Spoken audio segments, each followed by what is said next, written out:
Hey there, this is Mike Robbins. Thanks for joining me for this episode of the podcast. I hope you're doing well, you, your family, your team, as we roll through. As I'm recording this, it's the end of August. What's today? I think the 28th of August. This will post sometime later today or tomorrow. Whenever you're listening to this, I hope you're doing well and that life is good. This is episode 379 of the We're All in This Together podcast, formerly known as the Bring Your Whole Self to Work podcast. Oh, I took last week off from doing an episode, as you may or may not have noticed, and it was for a very exciting reason, which is kind of the context of what I want to talk about in today's episode. We dropped Samantha, our older daughter, off at college, and gosh, all the feels. If you've ever been through the experience as a parent recently or a while ago, you can imagine. If you've gone through the experience yourself, as I, have been reflecting back on my own experience getting dropped off at college 32 years ago. It's a lot. It's a lot. And it was exciting. It was, I just was filled with pride and gratitude and excitement and joy and hope and all the things. And, also definitely some fear and some sadness and some grief and some like, oh my goodness. But, leading up to this experience, and as we've been, thinking about it for quite some time, many months and even years in the making, if you will, I found myself kind of asking this question, like, am I ready? Is Michelle ready? Or, are she and I ready to send our first baby off to college? And is Samantha ready? Like, have we prepared her? Is she, and all the like, my mind was kind of swirling with this notion of, are we ready? Is she ready? Like the readiness of it. And, there was a lot of sort of practical stuff to go through, as one does when you're getting ready to go to college, and packing and organizing and coordinating and planning and all the things, and she was doing a lot of that, obviously, because I'm not the one going to college. But then, supporting her in that process, and then just kind of thinking through a lot of the just practical logistical details of the whole thing. Um, but at one point, about a week before, I said to Michelle, I was like, I don't know that I've actually really been preparing emotionally for this. Like, I don't know what to do. I don't know what I'm supposed to be thinking or feeling, or not that there's a supposed to, but you know what I mean? It was just this interesting experience, like so many things in life, especially things in parenting, and particularly the first time through. It's like, what the hell's going on? How is this supposed to go? Or what's the, and there's not a rule book. There's no right way to do it. And, here I sit a little over a week after, dropping our girl off at school, and she seems to be doing relatively well so far. So that's great. But I've been really reflecting on this whole notion of readiness. Are we ready? Are we not ready? What does that even mean? Another thing came up actually in the last week, on the 24th. So just a few days ago, it was the 17th anniversary of the release of my first book, Focus on the Good Stuff. It came out back in 2007. And, I was, gosh, what was I, 33 years old at the time when that book came out. And I've shared about this, I've written about this, I've talked about this on the show, but it was a whole journey and saga, um, for me, in terms of the process of getting that book, um, put together as a proposal, and then getting representation for it and pitching it. And it went through, I mean, I started the proposal like in 2001, and finally had the proposal ready by 2003, and to find a literary agent, which is not an easy thing to do. And I did, and we submitted it to all these publishers, and they all rejected it. A couple of rounds of submissions. I think we got rejected like 17 times. And then I parted ways with the agent. He was like, I don't think this is going to happen. And then I kind of licked my wounds and thought maybe I'd give up on it. And then I picked it back up again and found a new agent in 2005, and got some really good help and mentorship, and then started working with her. And then she put me through the paces of, redoing the proposal significantly. And then she started sending it out to one publisher at a time, and it kept getting rejected and rejected and rejected. And I think we were up to 25 total rejections when she said, Mike, I don't think this is going to happen. And something interesting happened in that process. I ended up taking her feedback. I think it was on a Friday we had the conversation, and over the weekend I was really sad about it. I was really disappointed about it. I was really upset that all these rejections, and then Linda, my agent, was saying she doesn't think it's going to happen, and I talked to Michelle about it, and Samantha had just been born, so we were brand new parents, and we have this new baby, and I have this book that I really want to publish on appreciation, but nobody seems to be wanting to publish it, or granting me the access to or the permission to. We will publish your book. And over the weekend I went through a bunch of different thoughts and feelings, and then I got angry, and I remember this feeling of anger and frustration, and I called Linda on Monday and I said, listen, I'm not waiting for permission anymore. I'm ready to write this book. I mean, my life is crazy busy right now. We just had a baby and I'm busy speaking and all this, but like, I have something to say and I'm ready to say it. I'm going to self-publish this book if I have to. I'm not going to wait any longer. It's been, 5 going on 6 years now, 25 rejections. I'm done waiting around. I'm just going to write the book. And Linda says to me, okay, listen, I get it. But before you do that, I have 3 more publishers on my list. I'm going to send it out to all 3 of them at the same time. Let's just give it a week or two, see what they say. And then if none of them are interested, then go ahead and you can, self-publish. And I think she called me back on like Wednesday or Thursday. We had this conversation Monday, and she's like, Mike, you're not going to believe this. I sent it out Monday. I've heard back from all 3 of them. All of them are interested. It was the same proposal that had gotten rejected, 7 times with Linda. And I mean, even though we'd done some work on it, it was essentially the same idea that had gotten rejected 17 times a few years earlier when I was working with David, my previous agent. And I ended up having a meeting with Josie Bass and Imprint of Wiley here in the Bay Area. They're located in San Francisco about a week later. And then they made me an offer and I signed my book deal. And that was in early 2006. Again, Samantha had just been born. And I ended up writing the book, and it came out in August of 2007. And I share all of that with you because my reflection on that, as I looked back on the experience, once the book had been out and once I'd had some time and even a few years, I realized, oh, you know what it was? I wasn't actually ready, like mentally, emotionally. I'd written the proposal, I had put it out there, but there was something shifted in me and I was ready. And once I was ready, it was like the universe kind of aligned. Now, readiness is kind of an interesting thing. And I think there's a paradox. I think there are times in life when we're not ready. Like I wasn't quite ready to write a book and then publish a book and then promote a book and all that when I first had the idea. I mean, I guess look, if someone had said, we're going to publish it when I first, put it out there into the world back in 2003, I would have gotten myself ready. But I think sometimes we think we're not ready way more often, and that holds us back. We think there's supposed to be some moment of ta-da, you're ready. It's like, are we really ready? Are Michelle and I ready to send Samantha off to college? I don't know, but we just did it. So like we were as ready as we were going to be a week ago Tuesday when we dropped her off and hugged and cried and drove away with that whole experience. Was she ready to start school? I don't know, but she did. She moved in and you know, it happens. Are we ever really ready to get married, to buy a house, to move across country, to change jobs, to have a baby, to graduate from school, to whatever? I mean, the big milestones in life, even the smaller ones. There's so many things we think we're not ready for, we're not prepared for, and then they happen, and then we have to be. Like, were any of us ready for a global pandemic? No, but like we figured it out. So the weird thing here, the paradox of readiness is like, is it important to prepare? Is it important to train ourselves? Is it important to learn and grow and be mentored? And yes, of course.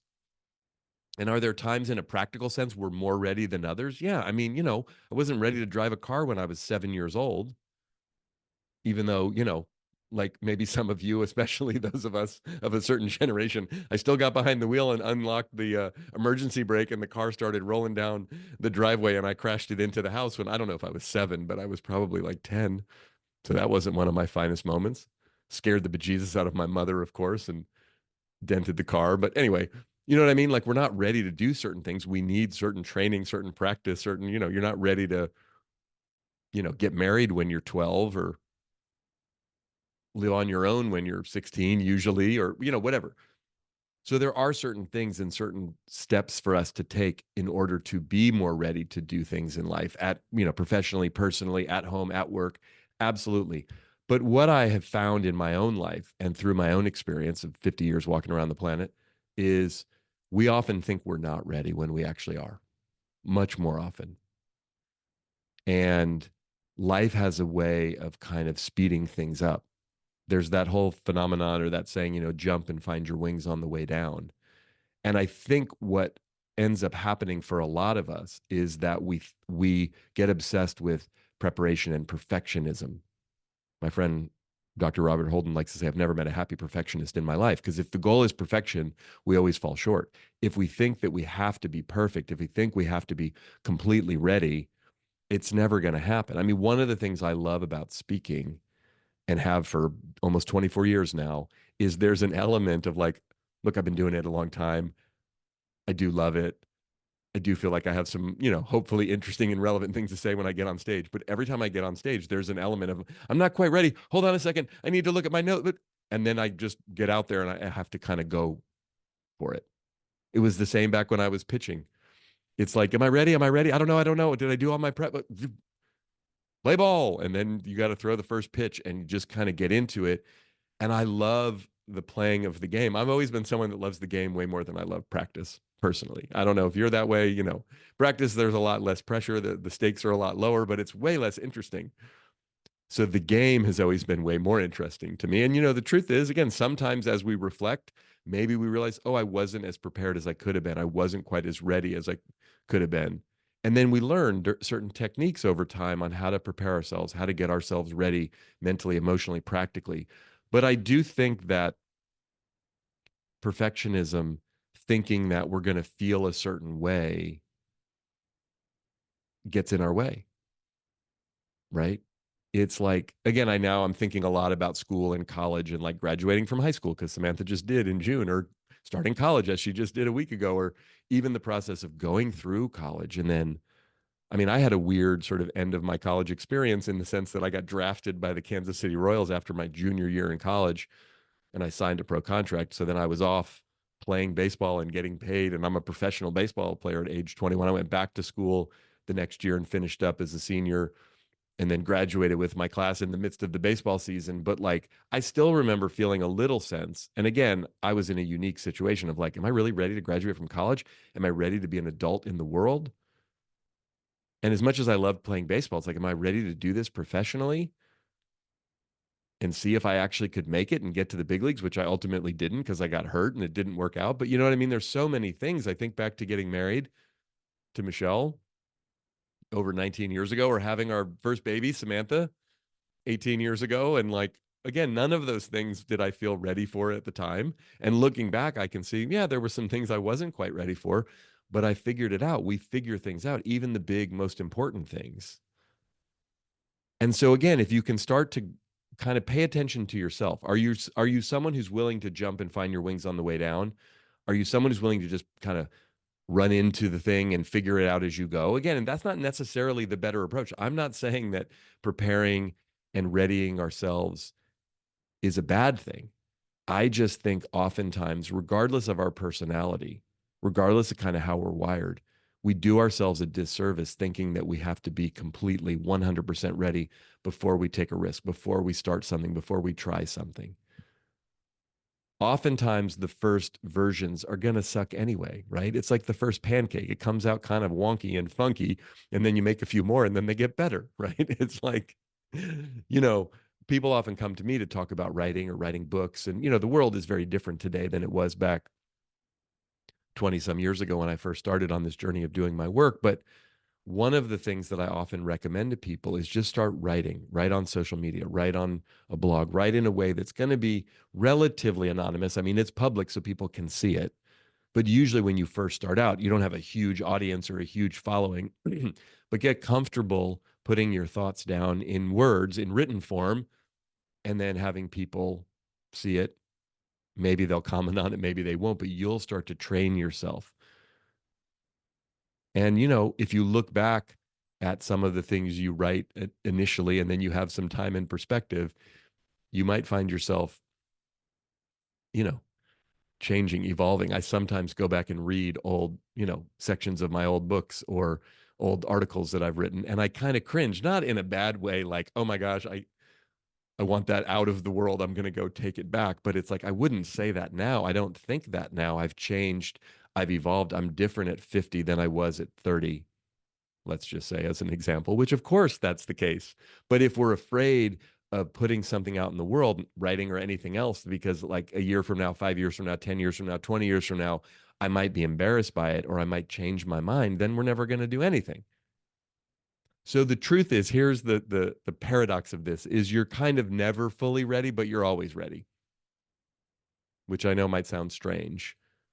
But so start to pay attention to yourself. How much does perfectionism or feeling like you're not quite ready yet get in your way, stop you from doing things that are important to you, taking risks, trying stuff? And again, if that's the case, there's nothing wrong with you. You're not bad, you're not wrong, you're not weak, you're just human. So what can we do to, yeah, acknowledge the importance of readiness and preparation? Absolutely. But at the same time, not have perfectionism hold us back, not have the fear of I'm not quite ready yet, have us not take the risk, right? We could have freaked out and told Samantha, you can't go to college because we're not ready to send you to college yet, right? We could have done that. She could have freaked out and said, I'm not ready. I don't want to go. And sometimes that happens on either side, the parents or the kids, right? But she could also just jump and find her wings on the way down, and all of us kind of be in it together as we make our way through it. And that's the same for you and for me. It's not just about sending off a kid off to college. And maybe you're in that same moment in life as we are, but whatever's going on in your life, big or small, there are things right now that you are either taking on or want to take on, and you're not quite sure if you're ready. And again, my sense is you probably aren't completely, but you always are. So I want to talk about 4 specific things that we can do in this regard, mindset things, action oriented things that can help move us through the resistance, the fear, the procrastination, the I'm not ready yet, the perfectionism, whatever it is that's getting in our way as we go for it, as we take that leap, as we put ourselves out there, as, whatever, fill in the blank. So the first thing for us to do is identify a project or a goal or a dream or something that we've been postponing. It could be something big, it could be something small, but what's something right now in your life, at work, at home, that you've been putting off because you didn't feel quite ready? What is that? Again, and if you're feeling that way, again, it's not wrong, it's not bad, it's not weird, it's normal. But even if you don't feel like you can do the whole thing, right? I'm not ready to climb Mount Everest. Okay. But if you think about goal setting in general, it's like you put it out there in the future, and then you have to work your way backwards to what am I going to do in the moment? What's a first step you could take this week, even if it's something really small? But the first step is really identifying what's the goal, what's the project, what's the thing that I really do want to engage in, experience, and can I at least acknowledge it to myself, maybe to a few other people, and put it out there? Notice what resistance might be getting in the way. I'm not ready yet. I don't have the resources. I don't, that, again, understandable. But then is there a small action you can take today or this week in that direction? So that's the first step. The second step is related to that, is set a micro deadline of some kind, right? My friend Susan likes to call these micro movements. It could be, again, if it's like, it could be something like I'm going to clean the whole house. And maybe the house is completely, you've just recently moved in, or there's just lots of piles and clutter and chaos. We've got some of that going on in our house right now with Samantha moving out. But it's like a micro deadline might be, you know, by Thursday, I'm going to clean out this one closet or this one room or this one area, or maybe it's so overwhelming I'm just going to start doing that. Or again, think if it's a work project, it's a um I want to put together a proposal for this new role that I could have. Or maybe it's a life goal. I want to be in a relationship, a loving relationship that I'm currently not in. And some of these things, like, you can't force the outcome, but you can create a micro deadline. I'm going to put together an online dating profile and put it up, or I'm going to edit mine, or I'm going to talk to someone who could help me with that, or whatever. I mean, I'm going to schedule some time in my calendar for later this week, even if it's just an hour, to start to work on that proposal. One of the things that I learned and have learned over the years of writing books, 5 books, I mean, I say that not to brag, but just like, if you knew me when I was in college, I procrastinated every single paper I ever wrote all 4 years in college. My freshman dorm, again, I've been thinking a lot about college, of course, with Samantha just going in my freshman dorm, um, on the whiteboard in front of our dorm. I lived in a quad, so there were four of us.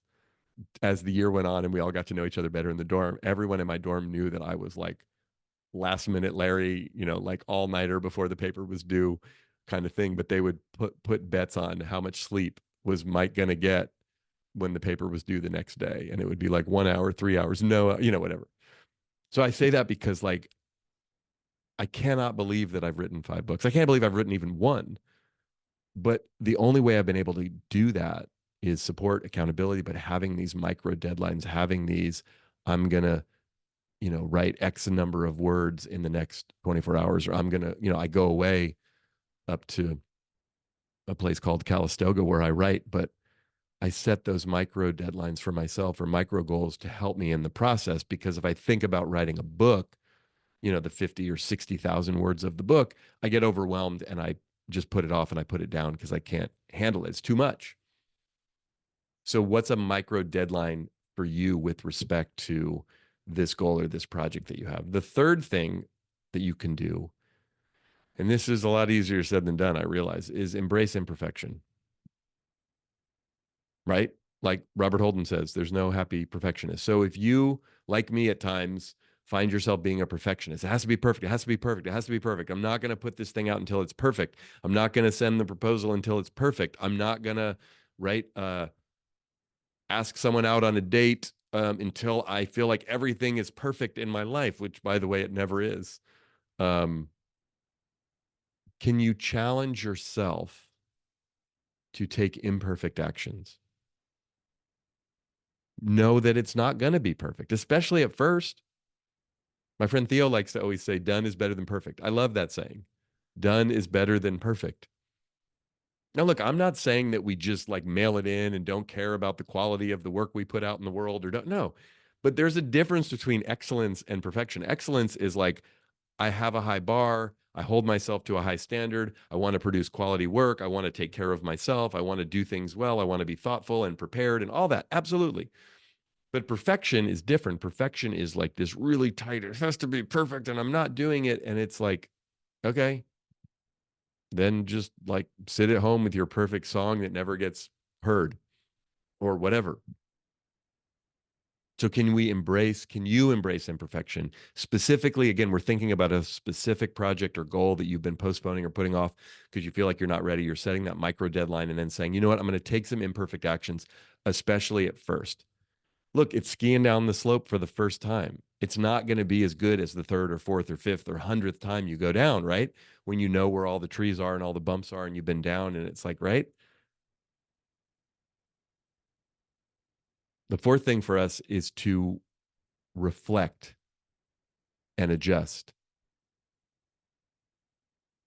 right? So as we're taking these actions, as we're taking steps, take some time, reflect on it. How'd I feel? What was that like? What did I learn? What worked? What didn't work? When I first started speaking, I would go out and speak. And then immediately, like in the car, as I left the event, I would pull out my notebook and I would take lots of notes. What worked? What didn't work?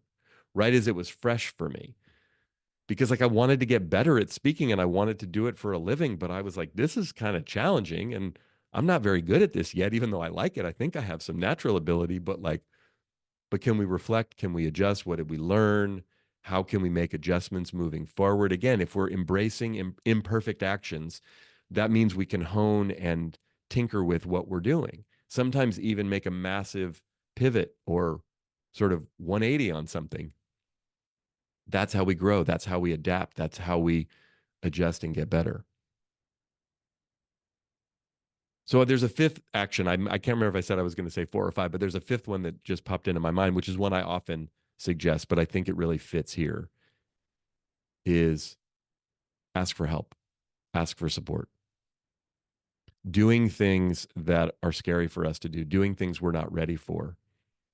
Often what is required is partnership, collaboration, accountability, support, just having another human or a group of humans to bounce things off of, to say, I'm going to do this even though I don't feel like I'm totally ready yet.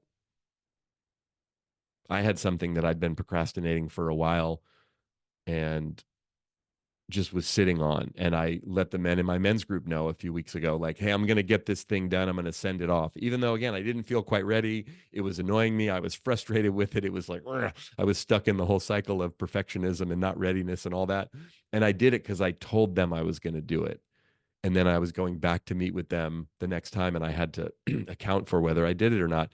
That's where accountability can be incredibly valuable. But also, there are things that you struggle with or that you feel like you're not ready for that other people have been through before, right? I've reached out to and connected with and talked to a number of friends of mine who've had kids they've sent off to college already over the last few weeks as I've been going through this process, because I realized, like, oh, yeah, I'm not the first person to go through this. Maybe I should talk to some other people who I respect and admire who've gone through this before. They might have some insight on it. And they did. It was super helpful. Now, not exactly my experience. They don't have my same daughter. They're not me, but you know what I mean? But asking for help, getting support, not having to go through it alone. So the 5 things: identify the project or goal or action or thing that you've been postponing, whatever it is, big or small. Set a micro deadline. What can you do in the next 24 to 48 hours or sometime this week? Like, embrace imperfect action, embrace imperfection. The actions aren't going to be perfect, especially at first. Reflect and adjust. Take some time as you are taking action to stop, to pause, to reflect, to what did I learn? How did it feel? And then 5th, get some support, get some help. You don't have to do it all alone. Sometimes that's the thing alone that will motivate us to get more into action. And one of the things that's been holding us back is we're feeling like we're not ready. We're not talking to anyone about it. We're not asking for help and support. We're just sitting back waiting for some magical moment when, ta-da, I'm going to be ready. And again, the reality is, the paradox is, you're kind of never fully ready until you do it, and you're sort of always ready. And if we can remember that and think about things that you've done or that you've accomplished or that you've experienced that at the time you didn't feel completely prepared for, but not only were you prepared for, but they ultimately went well, you enjoyed, they became successes for you, and you learned a lot from them. Looking back, you realize, oh, I could have done that a lot sooner. I just didn't think I was ready, right? That's part of the paradox here. So, thanks for listening. Thanks for watching. If you're watching on YouTube, I always appreciate it. There's some links in the show notes and in the notes below the video for where you can connect with me on social media or learn more about my work. Best place to do that is at our website, which is mike-robbins.com. Until next time, keep bringing your whole self to work. And remember, we're all in this thing together.